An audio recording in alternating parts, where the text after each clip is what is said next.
अपने इतिहास में भारत ने कई लड़ाइयाँ लड़ी और लगभग हर बार देश को जीत का गौरव मिला। मगर दोस्तों, एक युद्ध ऐसा भी था जो युद्ध नहीं बल्कि छल था। दोस्तों, जब दोस्ती के पीठ पर चालबाजी का खंजर चला, तब दोस्ती का भरोसा भारत का था और विश्वासघात का खंजर चीन का। 22 अक्टूबर 1962 प्रधानमंत्री जवाहरलाल नेहरू राष्ट्र के नाम संदेश में छल की कहानी सुना रहे थे, जिसके वे खुद एक लेखक भी थे, किरदार भी और छल के शिकार भी। और आखिरकार उनके साथ छला गया था पूरा भारत। दोस्तों, जब आधा भारत सो रहा था, उस समय विश्वासघात और छल की एक पटकथा लिखी जा रही थी। चीन ने भारत पर संयोजित हमला किया था। अरुणाचल से चीन की सेना ने न सिर्फ सीमा रेखा लांघी बल्कि दोस्ती के नाम पर घात भी किया था। दोस्तों, आजादी के बाद भारत ने जिस देश को अपना सबसे अच्छा दोस्त माना था, उसी ने उसको युद्ध भूमि में ललकारा था। 1947 में भारत को आजादी मिली और उसके ठीक 2 साल बाद यानी 1949 में मै सेत युंग के नेतृत्व में साम्यवादी दल ने 1 अक्टूबर 1949 को चीनी लोक गणराज्य पीपल्स रिपब्लिक ऑफ चाइना की स्थापना की। दोस्तों, दोनों देशों के आजादी के बाद से ही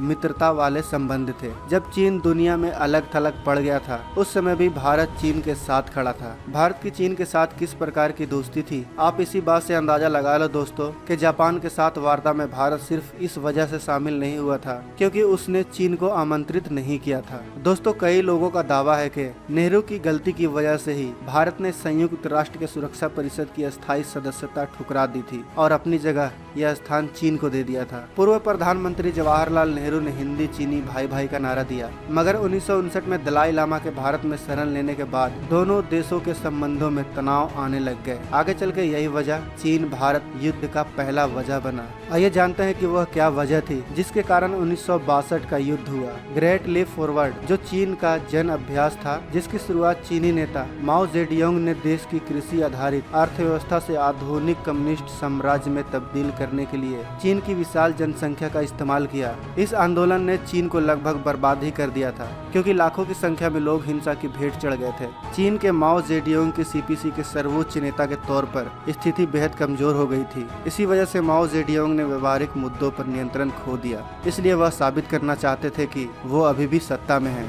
इसलिए उन्होंने तिब्बत के कमांडर को बुलाया और पूछा कि हम भारत से युद्ध जीत सकते हैं। उस वक्त तिब्बत में चीन के कमांडर जिहांग गुहाओ थे और उन्होंने माओ जेडोंग से कहा कि हाँ, हम भारत से युद्ध जीत सकते हैं। फिर माओ जेडोंग ने अपनी सेना से कहा कि आगे बढ़ो और इस काम को अंजाम दो। युद्ध के शुरू होने तक भारत को पूरा भरोसा था कि युद्ध शुरू नहीं होगा। इसी वजह से भारत की ओर से युद्ध की तैयारी नहीं की गई थी और यही वजह है जिससे भारत ने युद्ध क्षेत्र में सैनिकों के सिर्फ 2 टुकड़ियों को तैनात किया था, जबकि चीन की वहां 3 रेजिमेंट तैनात थी। चीनी सैनिकों ने भारत के टेलीफोन लाइन तक काट दिए थे, जिससे भारतीय सैनिकों को अपने मुख्यालयों तक संपर्क करना भी मुश्किल हो गया था। भारत इस हमले के लिए तैयार भी नहीं था। नतीजा यह हुआ कि चीन के 80,000 सैनिकों का सामना करने के लिए भारत के 20,000 सैनिक ही मौजूद थे।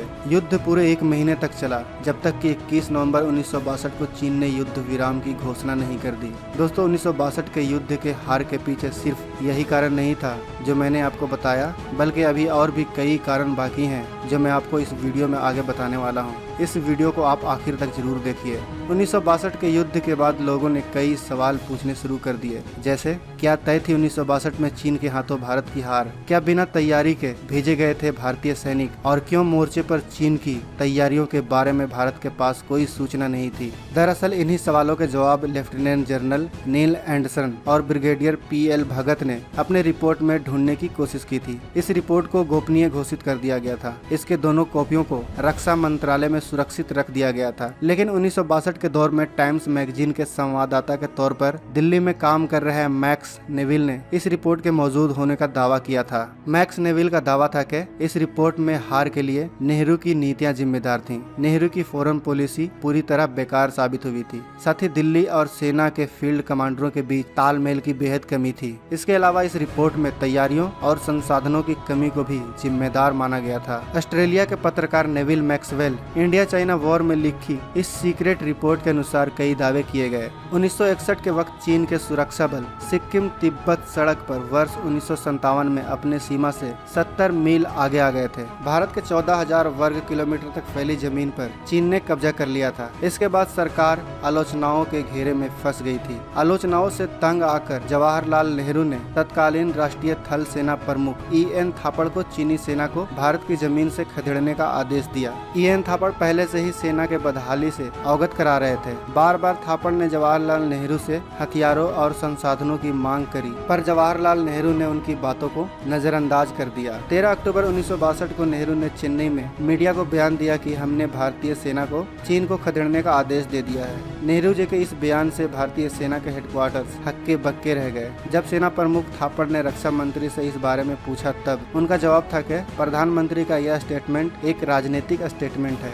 कार्रवाई 10 दिन में भी हो सकती है, 100 दिन में भी हो सकती है और 1000 दिन में भी हो सकती है। लेकिन उधर नेहरू के इस स्टेटमेंट के 8 दिन के बाद ही चीनियों ने आक्रमण कर दिया। दोस्तों, हमारे हिसाब से अगर 1962 के भारत चीन युद्ध का सही तरीके से विश्लेषण किया जाए तो नतीजा यह आएगा कि ढिलाई भारत की ओर से की गई थी और इसके पीछे थी राजनीतिक लापरवाही, अपने देश की सीमा की सुरक्षा में की गई लापरवाही, सेना को लड़ाई के लिए रिसोर्सेस अरेंज कर न देने की लापरवाही। खैर, जो हो गया उसे तो हम बदल नहीं सकते, मगर जो आने वाला है उसके लिए हम तैयार जरूर हो सकते हैं। दोस्तों, भारत सरकार को यह सोचना चाहिए कि जो टैक्स भारत के लोग भारत सरकार को देते हैं उसका एक रकम इस्तेमाल कर सबसे पहले भारत चीन सीमा पर एक दीवार या एक फेंस बनाना चाहिए और यह तय हो जाए कि इसके आगे अब चीनी सैनिक कभी नहीं आएंगे। नहीं तो जब फिर से किसी प्रकार की लापरवाही होगी तब ड्रैगन सेंध मारने की जरूर कोशिश करेगा। तो दोस्तों, आप सबका इसके बारे में क्या कहना है कमेंट बॉक्स में अवश्य बताएं। आशा है दोस्तों यह वीडियो आपको काफी पसंद आई होगी।